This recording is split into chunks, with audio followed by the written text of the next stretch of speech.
am ready for my next thing to do.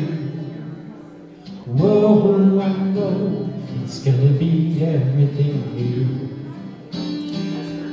I'm through crying, I'm through waiting, I'm through hoping against all hope. I'm through longing for something gone that'll never return. I think I finally learned to bring it on. Everything new, everything different, everything true. Well, I am ready for my next thing to do. Oh, I know it's gonna be everything true. Well, I'm through grieving, I'm through dreaming. Now I feel like It's coming back. No more wishing for someone else's star. Maybe never be mine. I think it's time to bring it on. Everything new, everything different, everything's true. I am ready for the next thing to do. Oh, I know it's gonna be everything new. Too many times before, broken hearts and slamming doors. I'll be alright. This will once more, as it was back then. I'm gonna rise again to bring it on. Everything new, everything different, everything true. I am ready for the next thing to do. Oh, I know it's gonna be everything new. Bring it on. Everything new, everything different, everything's true. I am ready for the next thing to do. Oh, I know it's gonna be everything new. Well, I know it's gonna be everything new.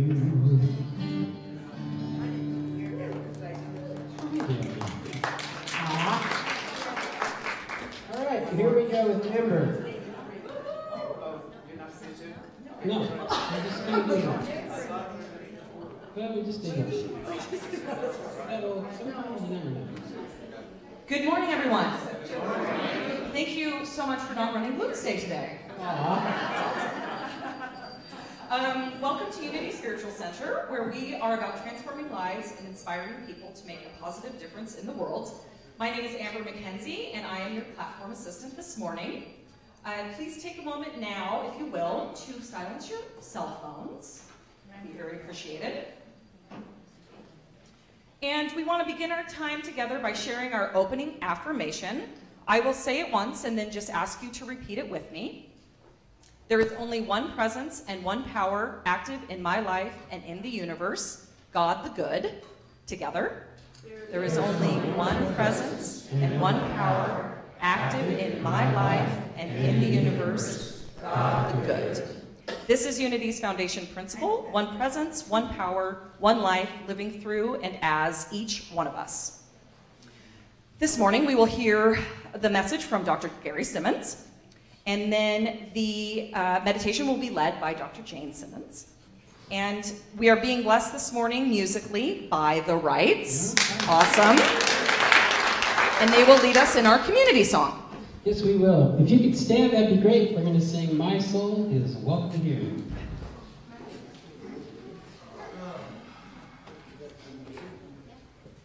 Okay, we're just checking out a little quick sound check. Can you all hear this mic okay out there? Yes. That's happy news.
Good morning and welcome to Announcements Jeopardy. Welcome to Announcements Jeopardy. Okay. Hi everyone and welcome to Here we go. Round. All right, and today's board in these categories. Here are today's categories: fundraisers, thank yous, events, FYI, and special services. Welcome to our contestants, Amber, Linda, and David. Amber, you are our reigning champion, so go ahead and choose the first topic. Fundraisers for 100 Jane. And the answer is May 18th and May 19th. Linda. What are the dates for Sacred Rubble? That is correct. Mark your calendars for our annual rummage sale fundraiser. Fundraisers for 200. And the answer is Wednesdays 2 till 6, Saturdays and Sundays 10 till 2. David. Yes. What are the times to bring in your gently used donations for Sacred Rubble? Correct. You are right. Please bring in your donations during those times. Thank yous for 100. And the answer is Shirley Dykus and Candy Brandt. Amber. Who are the people that brought today's treats? That is correct. Thank you to Candy and Shirley for bringing them. Thank yous for 200 Jane. And the answer is people who have only been married once. Linda. Who is being asked to bring treats next Sunday? I'm sorry, that's incorrect. Not next Sunday, but May 20th. May 20th. Yes, let's give her a hand. Next week, the choir will be bringing treats, and on May 20th, we're asking people who have only been married once to bring the treats. And that lets several of us out. I don't know. I'm not sure. Yeah. Oh, we have some folks. Oh, we do have folks. Yes. And I hear that there's going to be a birthday cake as well. All right. Events for 100. The answer is the Daily Word. And here's the clue. I'm psychic, I can know. He's psychic. Saturday, May 12th at 1 p.m. with the Sisters in Spirit. David. Yes, when is the slideshow of Tana Duggins and Terry Lewis Sanders' trip to the Middle East? Correct. Our women's group is hosting a slideshow of their amazing Odyssey through Persia trip. All women are welcome to be there. Aha. It is the women's group who is putting it on for other women. FYI for 100. And the answer is June 17th, aka Father's Day. Amber. When do we go to one service starting at 10 a.m.? Correct. On June 17th, our summer hours begin. One service at 10 a.m. Mark your calendar.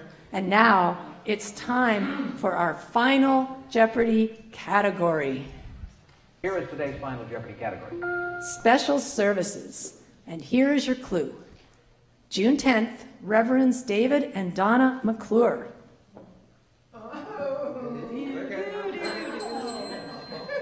David? First click it. Oh, wait. Sorry.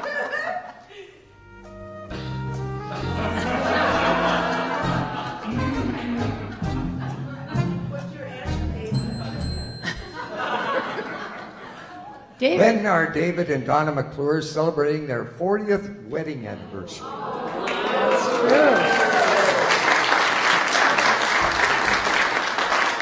That may be true, David, but I'm afraid that's not the answer we're looking for. Oh. Linda. When is the rites of passage service? That is correct. On Sunday, June 10th. That day indeed is the day that they will be celebrating their 40th wedding anniversary, and they will be leading a special rites of service in honor of that.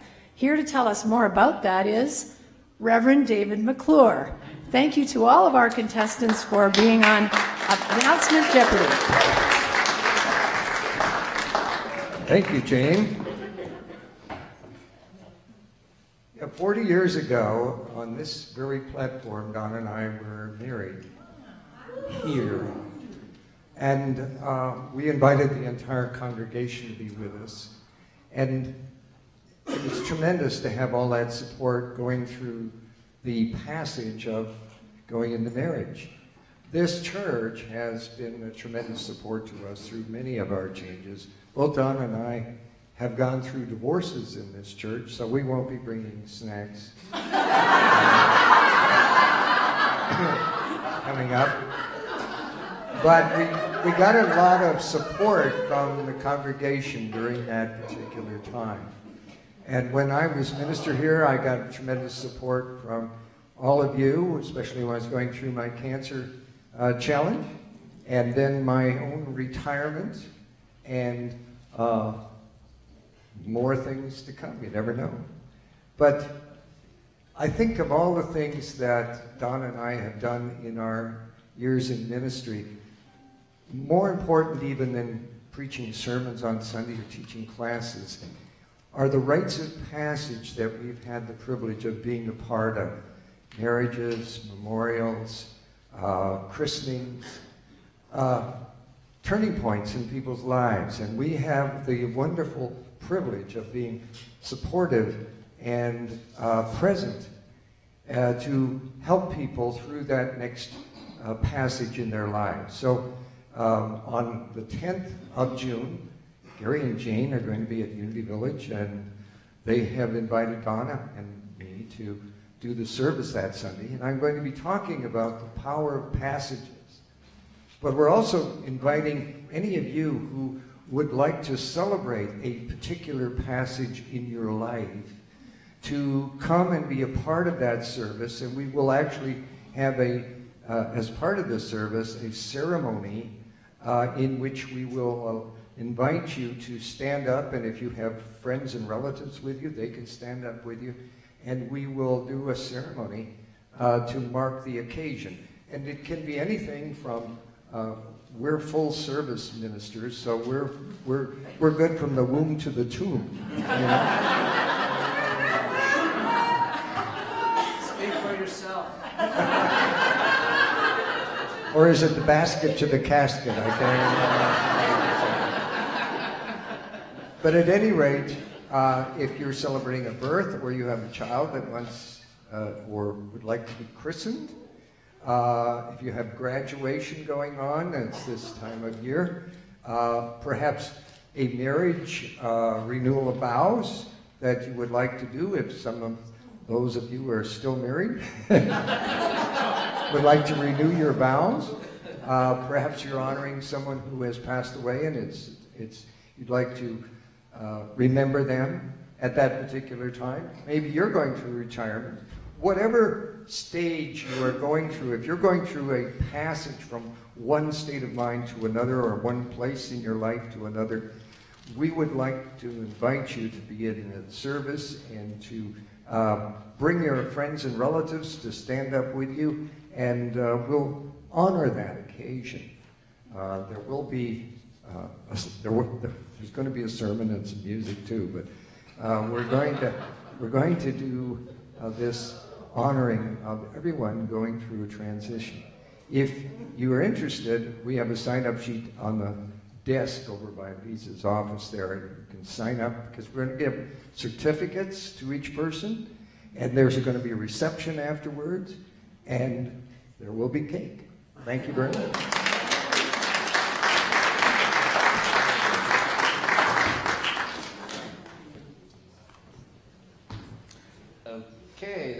center update with Dr. Gary, an opportunity for me to share information that is behind the scenes information, things that aren't conveyed necessarily through our community announcements, things like Announcement Jeopardy and the like.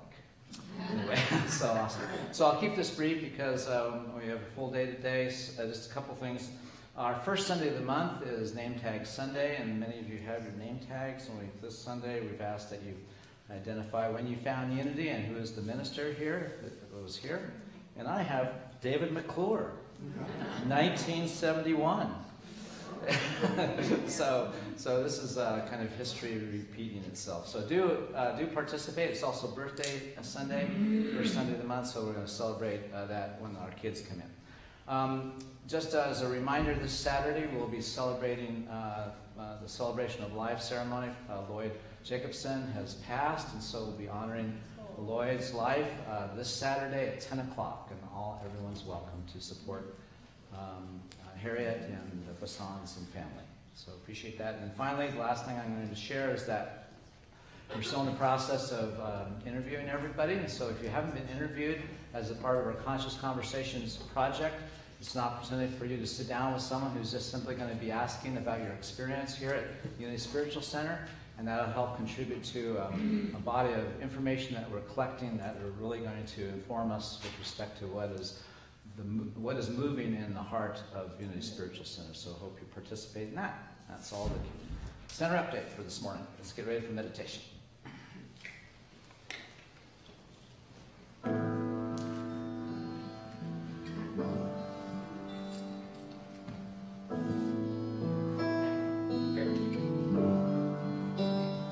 In this stillness of this moment, there is peace, there is peace. In this stillness of this moment, there is peace, there is peace. And I rest and trust and breathe.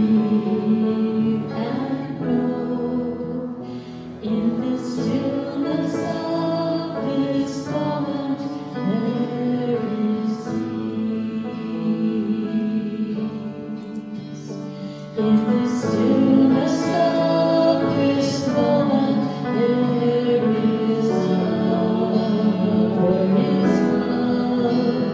In this stillness of this moment, there is love, there is love.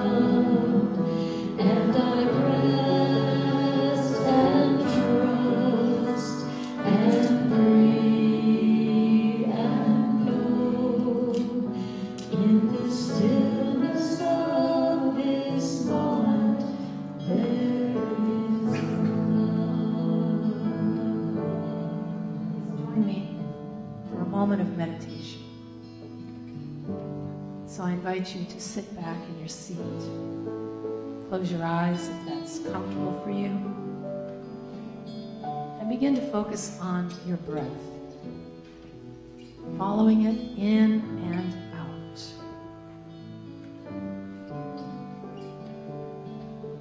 And let it anchor you. As you move your attention deep, deep within, feel your feet on the floor. Feel your back against the chair. Feel your hands. And sink your awareness deep, deep within. Really inhabit the moment. As we turn within and discover that in the stillness, there is love, there is peace, there is harmony, right here, right now. And so we just follow the breath and imagine breathing into the heart.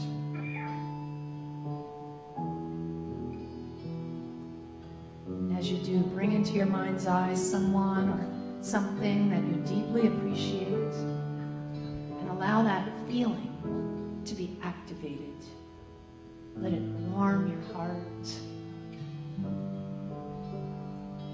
And as you continue to focus on the breath, let it expand spill out from the heart, filling your body. This deep peace.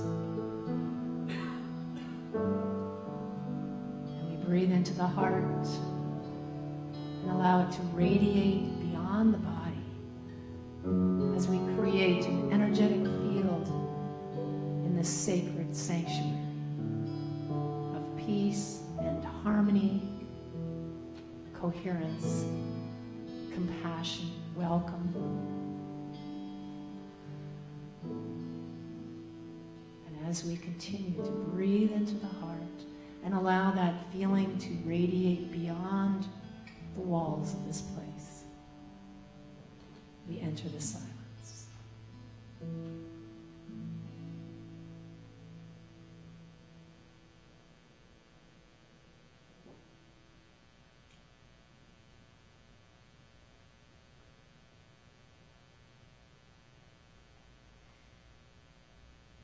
In the stillness, there is oneness, there is love, there is peace, and each one of us is here to be the presence of peace, to bring compassion where there is none, to be the one to make the difference in our world.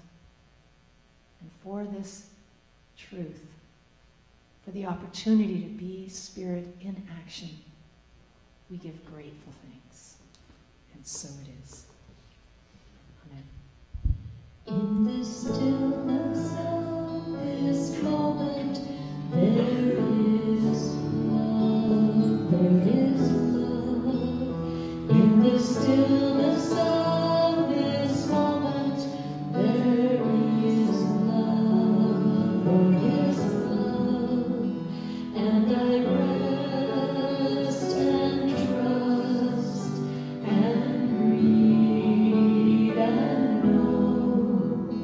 In the stillness of this moment, there is love.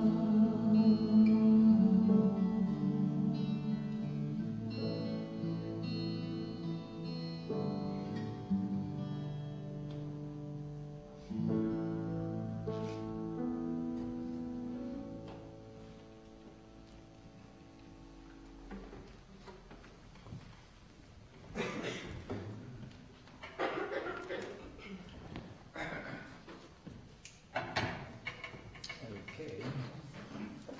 I have to do this when I cook too.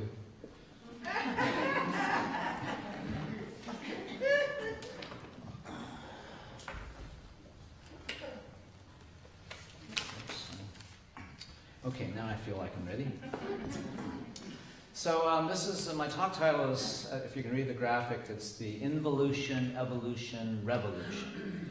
And it's intended to piggyback on what a series Jane has been speaking to in the last couple times that she's spoken on the evolution and revolution.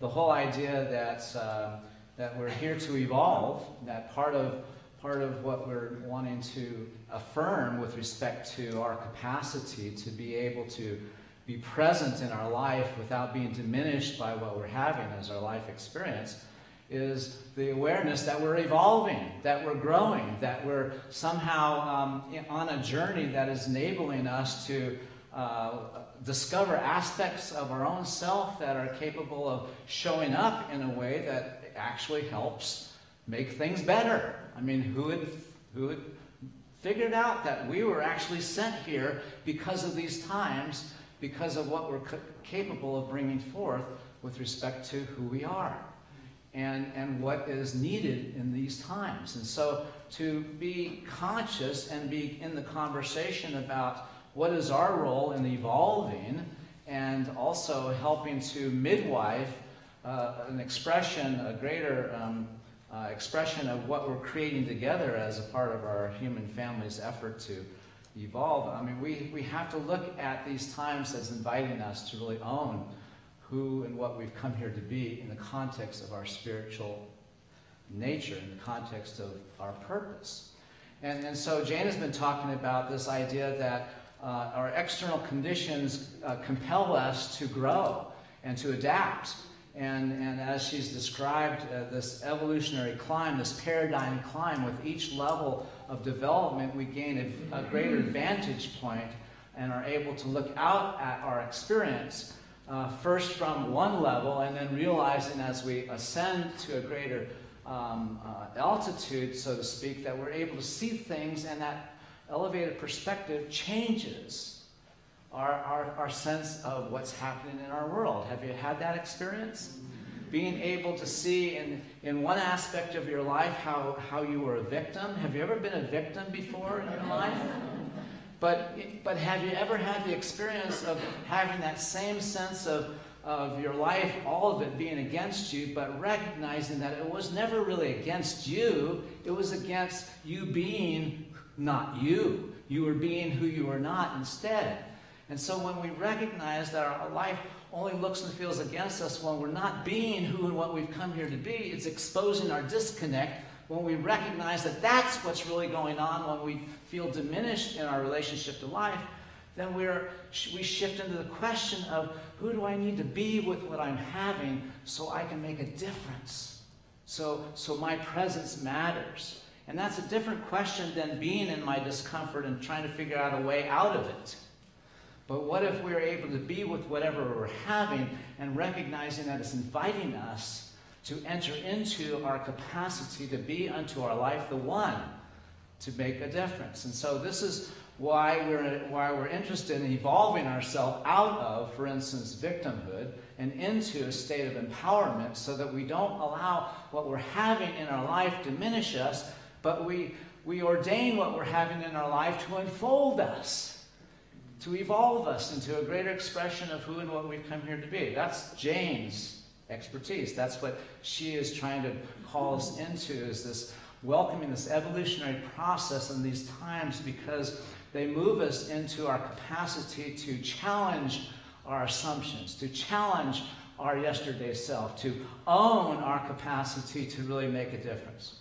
Now, my side of the conversation is about involution, which is another aspect of this integral purpose we have as spiritual beings, and that is to involve ourselves in the deeper recognition of our spiritual essence, who we really are in our effort to be able to be unto our life an instrument that makes this world a better place. And in order for us to engage that dimension of ourself, we have to elevate our concept, our sense of self, our sense of identity and what defines us.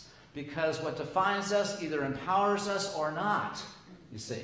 So we have to look at the dimension of our own internal work that enables, that facilitates, that allows evolution to do its perfect work in our life. Because if life is wanting us to evolve and we have the brakes on, I don't want any changes in my life.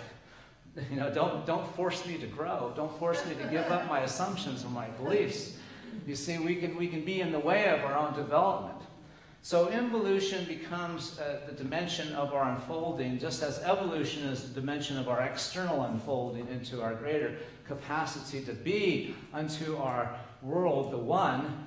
Involution is the internal development of the recognition of who and what we are and who and what we've come here to be as spirit, as opposed to as a limited life form that is in this world and subjected to it. We want to understand that where we come from is not of this world, but we're sent here because we are capable of making a difference.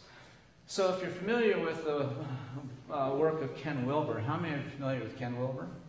Some of you are. Ken Wilber is probably the world's most famous and renowned philosopher and integral theorist. And Jane and I have had the opportunity to speak with Ken at his flat in Denver. And in our conversations with him, he basically says that the whole journey, the whole spiritual journey, is a process of waking up, growing up, and then showing up. Would you not agree that that's important to us as a spiritual community, as we see ourselves and why we gather together? We're here to support the effort of all of us waking up and then being able to grow up, in other words, to move out of our sense of victimhood into our sense of empowerment, and to acquire a sense of maturity about life that enables us to know that we are capable of choosing how we're going to be with what we're having. That's a level of maturity that we have to aspire to embody, to inhabit. And then as we're able to grow up, we're empowered to show up, we're empowered to be in our life, not as a victim or as a kind of passive observer, but rather as a co-creator of what we're trying to achieve and accomplish in our world. And as we look at these three aspects of our spiritual journey, waking up, growing up, and then showing up, we can appreciate how the dynamics of our conversation that has us look at evolution, which is really the process of growing up, and revolution, which is the process of how we're going to show up in order to co-create a world that works for everybody.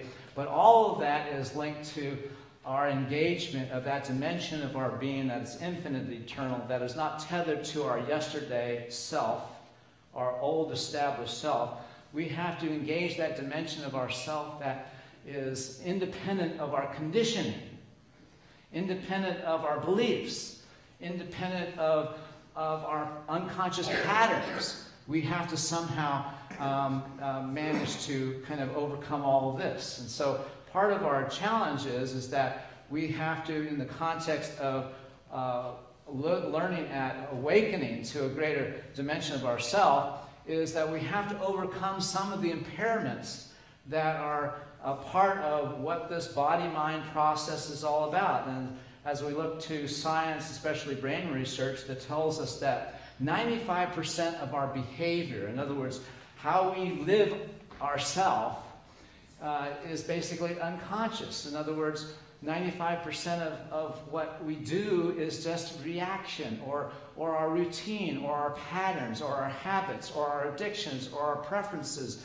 running us independent of our intention. This is what I want to do in this moment right now. We're human doings as opposed to human beings when we're unconscious.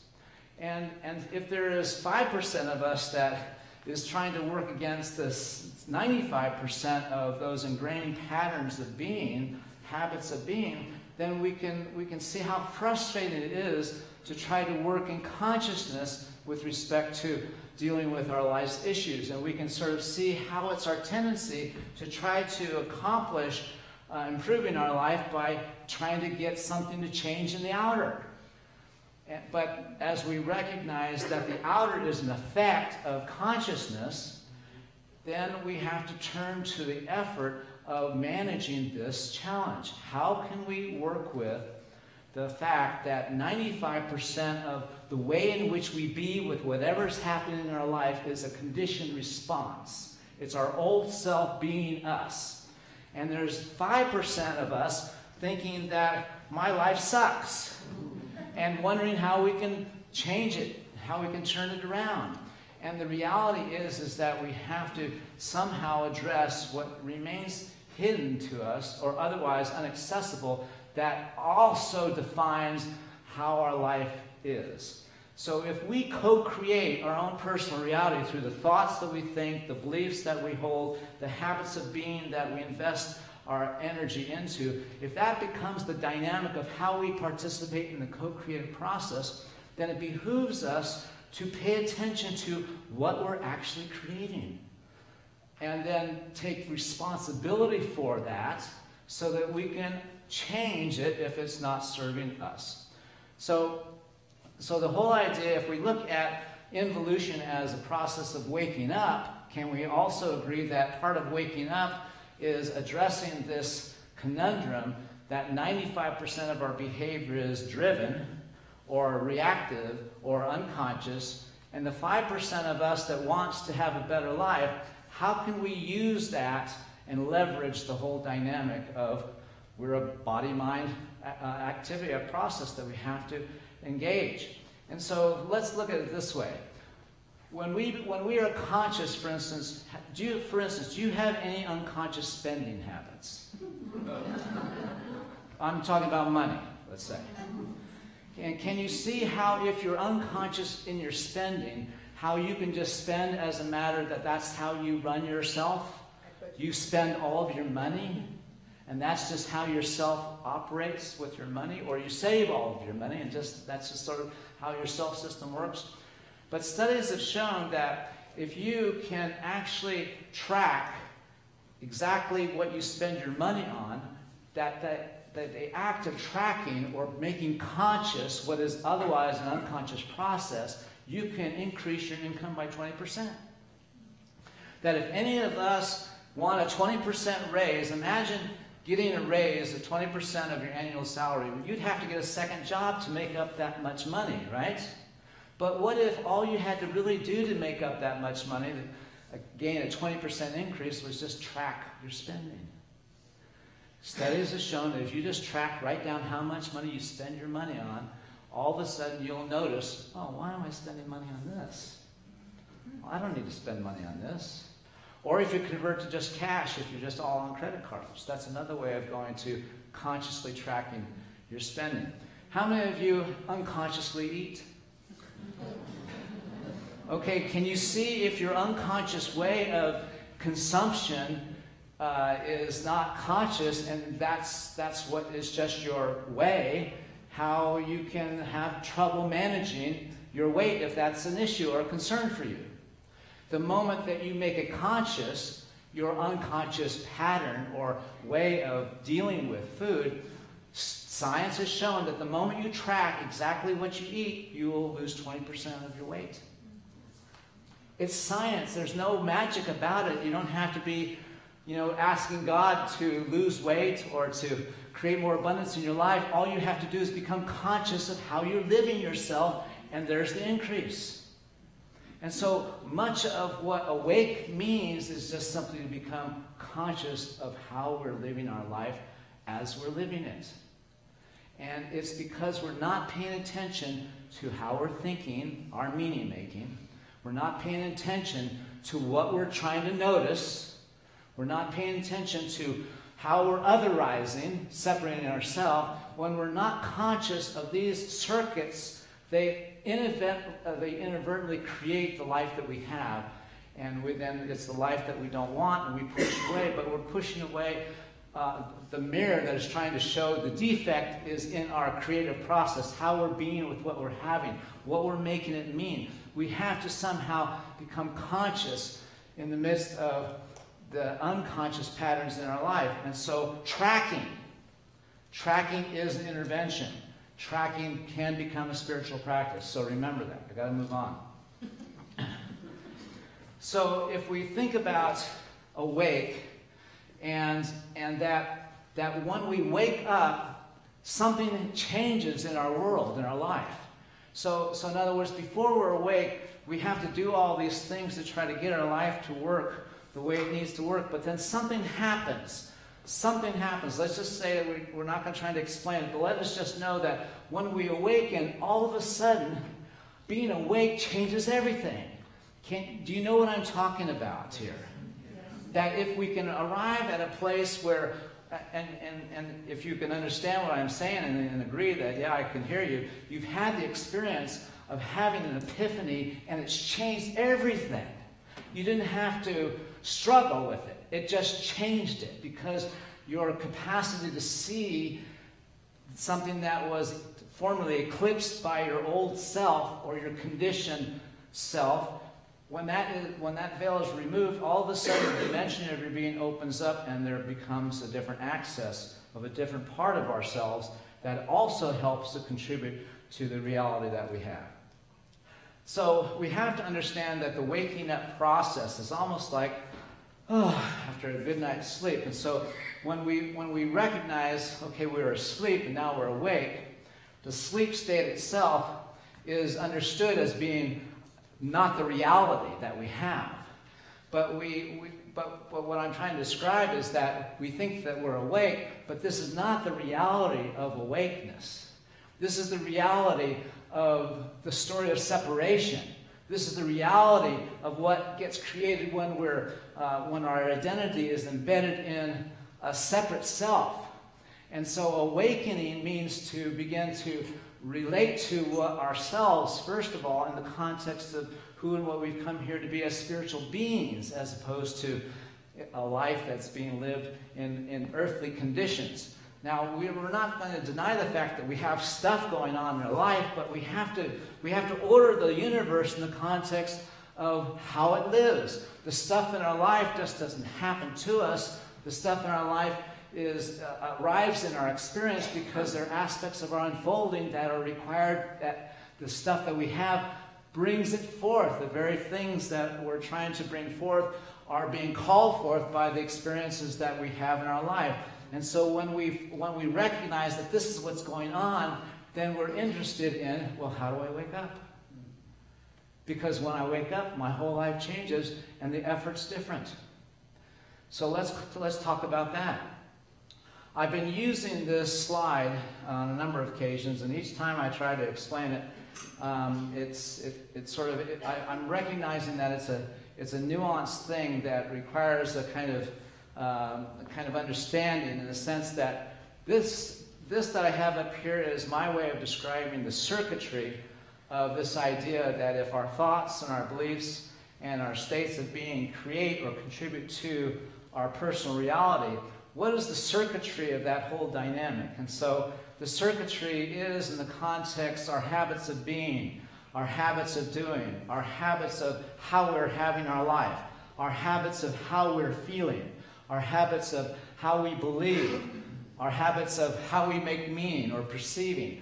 This circuitry that lives in our body-mind is something that runs automatically, and when we're unconscious, in other words, when we're not tracking this system, it just runs itself, but it's the unintended consequences of our unconscious self-system is that it produces 3 habits of being that keep us entrenched in our, not only the story of separation, but keeps us entrenched in our sleep, our not being awake, and therefore not being able to amplify the effects of our evolutionary impulses.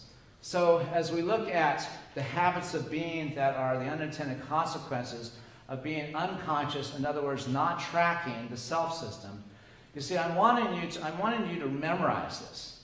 I'm wanting you to commit this to memory, that there is a dynamic, these circuits that comprise body-mind dynamics that have to do with our chemistry and have to do with our psychology and have to do with all the functions of our body. Our body basically has memorized the emotional states that are contained by the content of each of these elements of consciousness. And so as we understand those elements and we see that the unintended consequences are these dynamics of scarcity, judgment, and struggle, then as we work towards excavating our awareness from this circuitry, then we find that we are able to have that perspective that enables us to instead use this circuitry.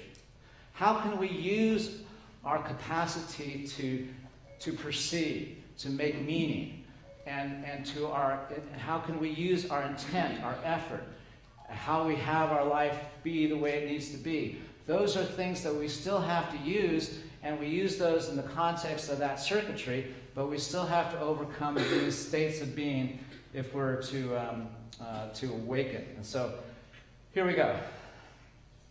So let's look at how we can interrupt the habit of scarcity in the context of awakening.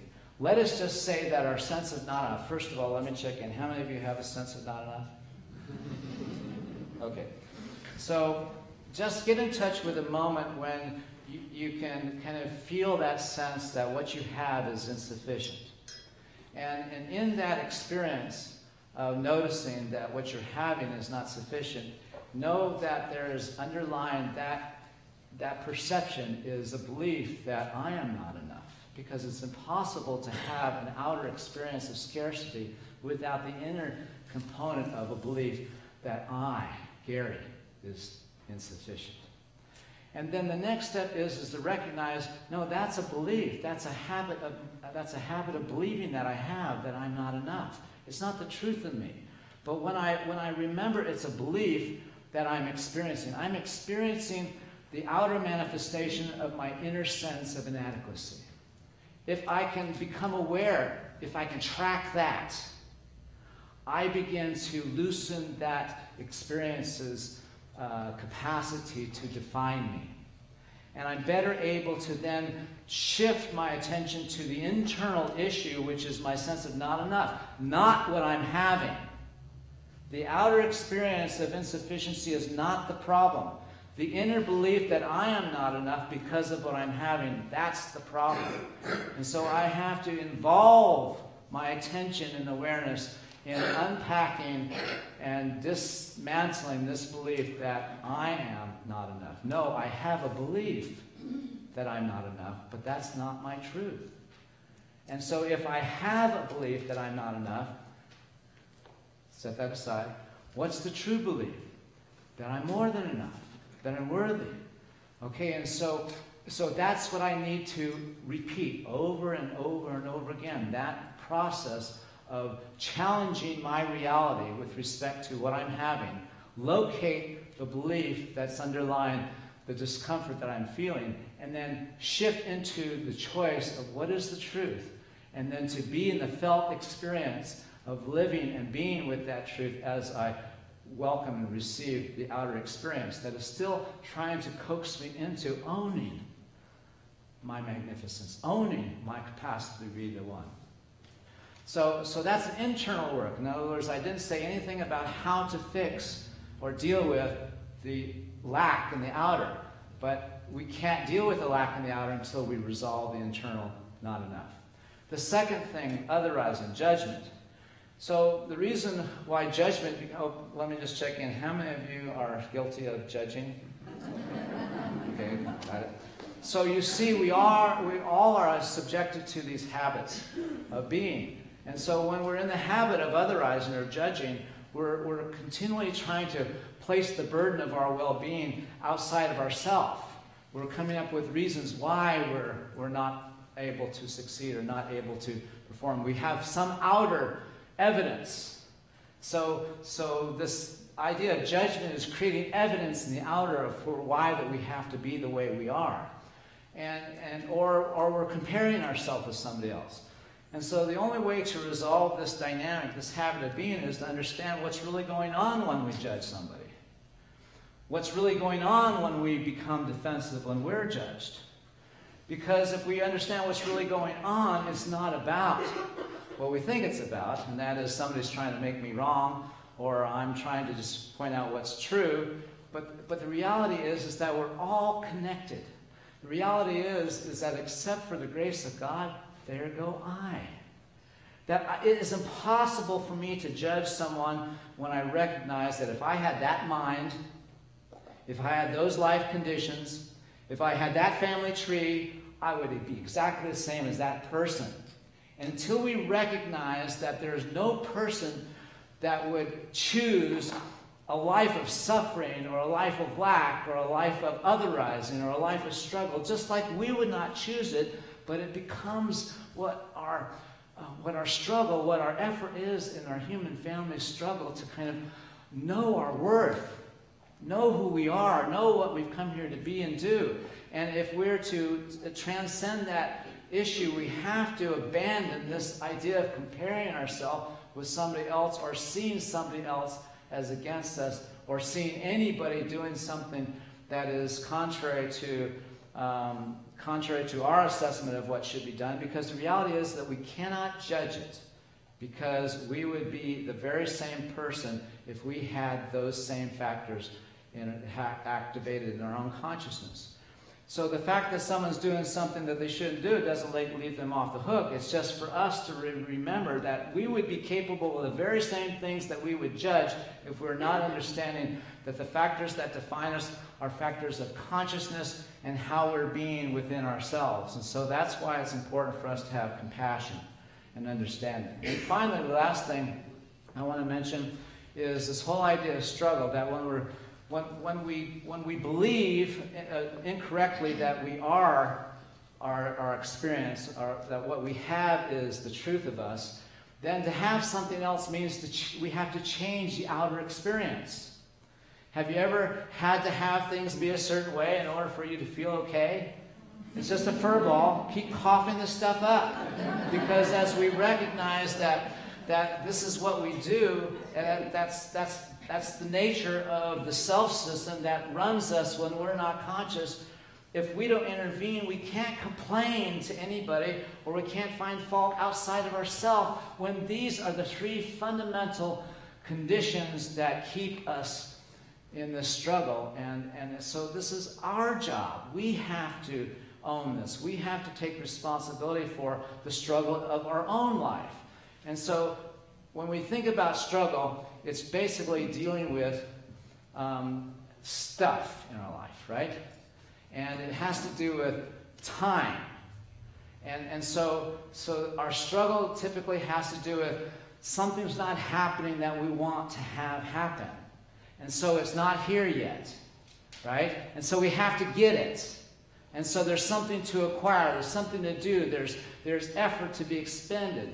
And then there are all these forces that have to be kind of in agreement with us for us to have alignment, for us to have a straight path or an approach or a plan. But the reality is that we still have to kind of force something on the outside. Can we not agree that there is a place to be in our authentic relationship to life where it all comes to us?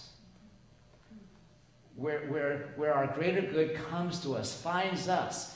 What if we could be in a way of a complete alignment with our higher self, with the awareness that God is always present and for us, and know that it can come to us the moment that we resolve two things. The first is time, and the second is patience. Because if we had as much time as we needed and as much patience as it was required, it would be possible to be able to live your life struggle-free if you had all the time in the world.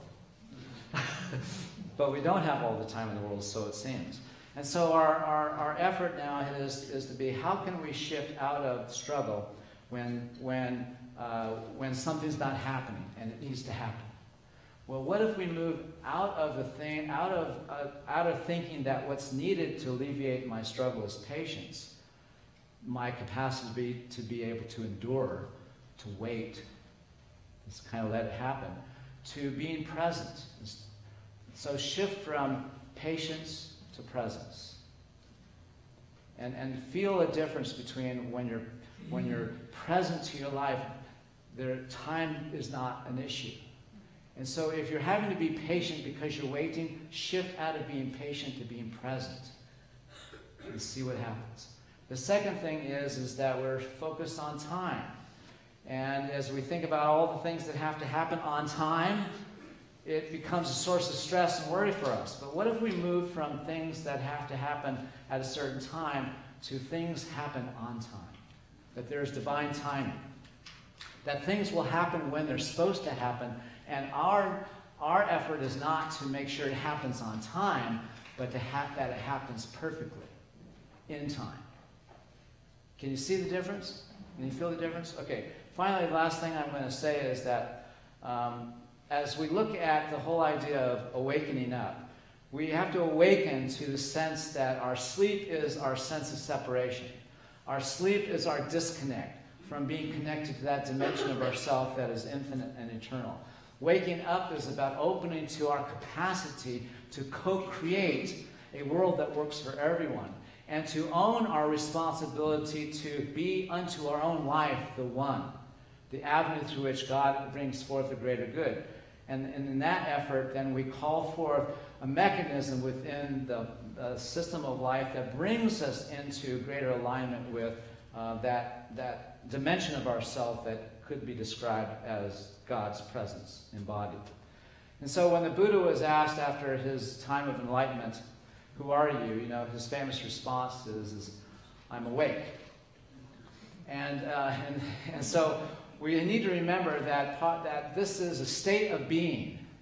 This is not something that we have, this idea of being awake. But it's not like we're awake and now I have it. It's a state of being. And so we want to understand that the tendency will be to fall back to sheep. That once we're awake, we're going to fall back to sheep. And as you think about this, that there's some, it rings kind of true.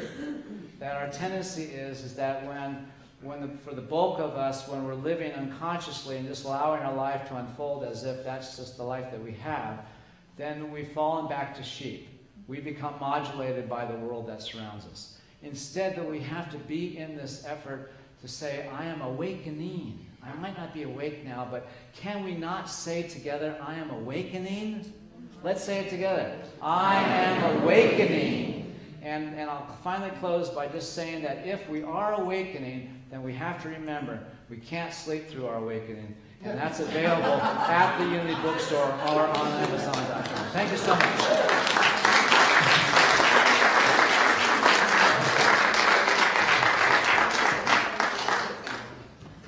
Unity stands for peace in the presence of conflict, for love in the presence of hatred, for forgiveness in the presence of injury. Unity honors the many names for God, the many paths to God, for we know there is only one power, one presence, one life. So whoever you are and wherever you are in your journey of transformation, you are welcome here. We would especially like to welcome anyone who is here for the very first time. If this is your first time visiting with us and you feel comfortable raising your hands, our ushers have a gift packet for you. Is there anybody here for the first time? No? They're probably running Wednesday, which is fine. So we'll just get to our welcome and welcoming song. So we're going to welcome and greet each other with a handshake, a hug, a high five, a wave, a namaste, whatever you're most comfortable with. So here's our welcome song. Okay, guys, let's stand up if we can, and we're going to sing We're All Friends Here. We are all friends here. There are no strangers once you walk inside that door. We welcome you to linger in our family of love. And open our hearts the way we are. We are all friends here. There are no strangers once you walk inside that door. We welcome you to linger in our family of love. And open our hearts the way you are. All right, give each other a hug.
Good morning, Unity Spiritual Center.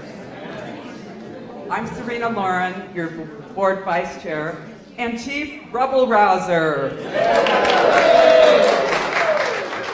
And this is our time to really get in touch with our gratitude.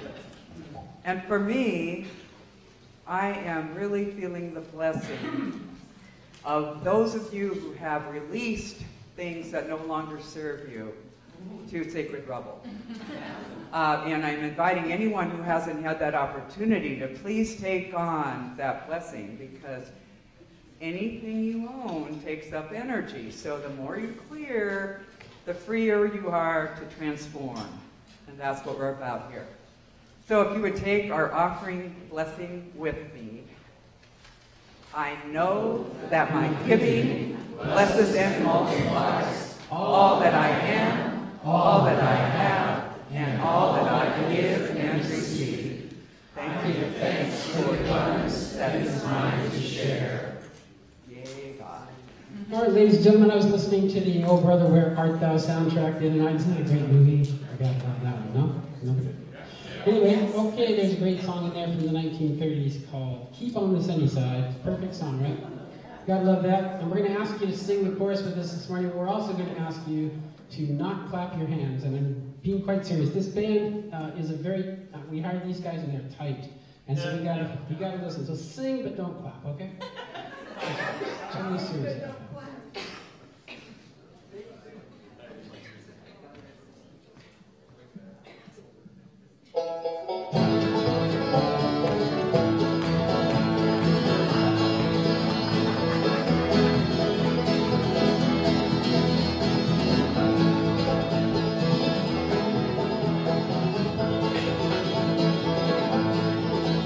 There's a dark and troubled side of life. There's a bright and sunny side too. Though you meet with darkness and strife, sunny side may only be in you. So keep on sunny side, always on sunny side. Keep on sunny side of life. It will help us as a day and go right another way. If we keep on sunny side of life.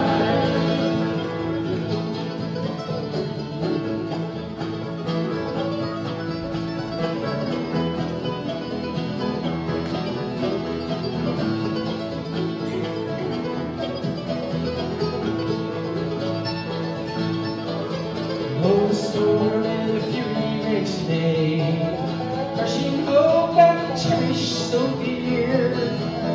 Clouds and storms in time will pass away, the sun again will shine bright and clear.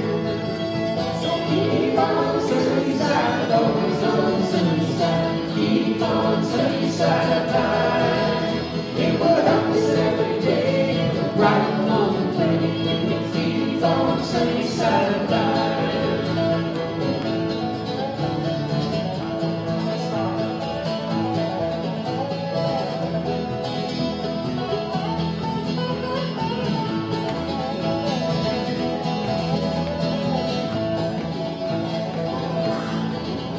Let us scream of the song and joy and play.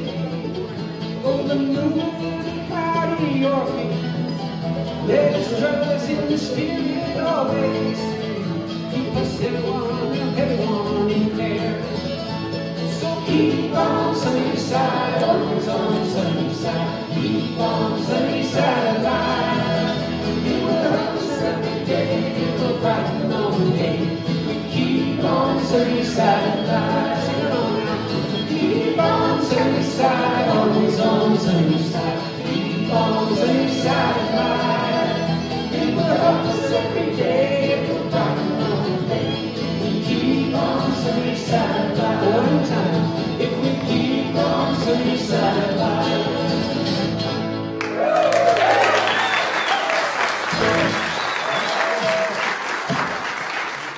All right, thank you so much. Who's that? It's me. It's you.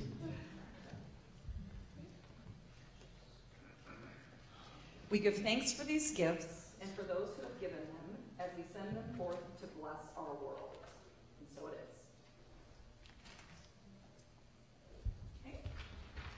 And our chaplains today, Murphy and Al. Come on up, friends. Woo! And Al, you've been holding the entire service in prayer, which our chaplains will be doing from now on. So if you have anything that is heavy on your heart or that you would like to celebrate, you can pray with Murphy or Al, and they will hold it in prayer with you. They will both be at the front of the sanctuary after the service, so please come on up. And thank you for your service today.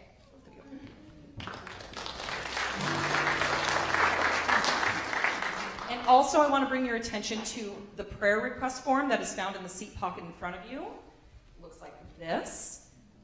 So if you have a prayer request, please complete the form, and you can put it up here in the box at the front or in the foyer. And our chaplains will pray for it for 7 days, and then we send it on to Unity Village, where it will be prayed over for 30 days. Also, we have a visitation request form. It's the bright yellow one. So if you or someone that you know or love has requested a visit, please fill out that form. You can also put that in the either box, and then someone will get a hold of you to kind of go into more detail about the visitation. So please take advantage of that as well. Okay. And now, let's welcome our children.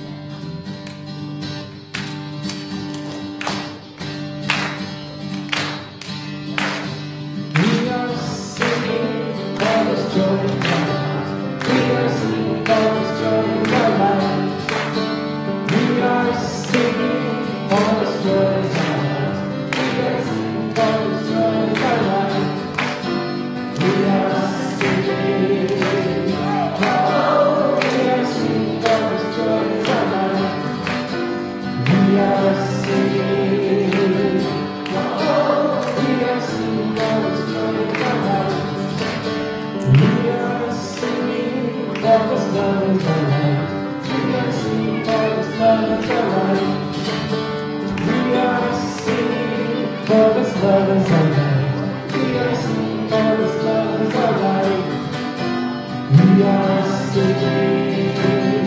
Oh, we are singing for this love in our lives. We are singing. Oh, we are singing for this love in our life. We are singing for this love in our life. Is everybody right? And it's birthday Sunday, so if you have a birthday in May, please stand up. Anyone? May birthdays? Oh, okay. Got a few. Awesome. Sing happy birthday. Happy birthday, we love you. Happy birthday, and may all your dreams come true. When you blow out the candle, one last stays aglow. It's the love light in your eyes wherever you go. Happy birthday. Happy birthday. Yay. Okay, let's take a moment to bless our children, youth, and those in service to our youth ministry. Be the love you are. Sing the song you hear. Share your joy of life with people far and near. And for ourselves, be the love we are. Sing the song we hear. Share our joy of life with people far and near. Awesome. Okay. Now please stand as you are able and join together in our closing prayer. Gotta have those kids go back. Oh, sorry. Go to your parents. Get off the stage. I'm sorry. Forgot about that. Now wait for me. Okay, guys.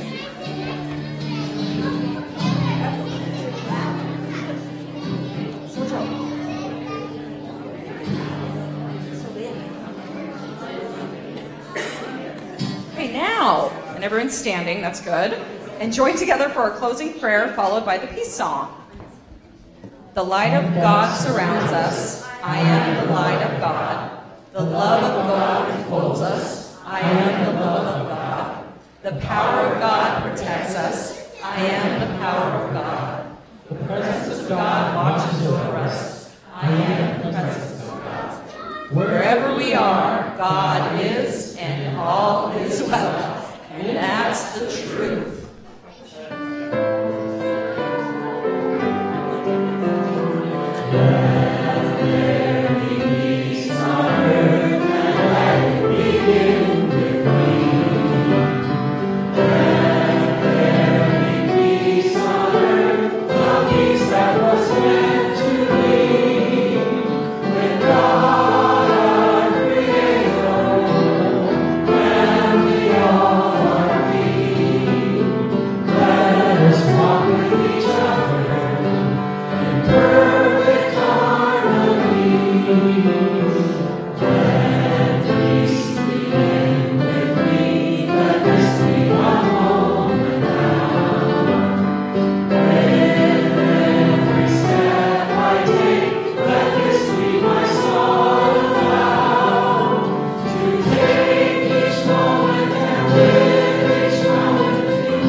asleep during your awakening.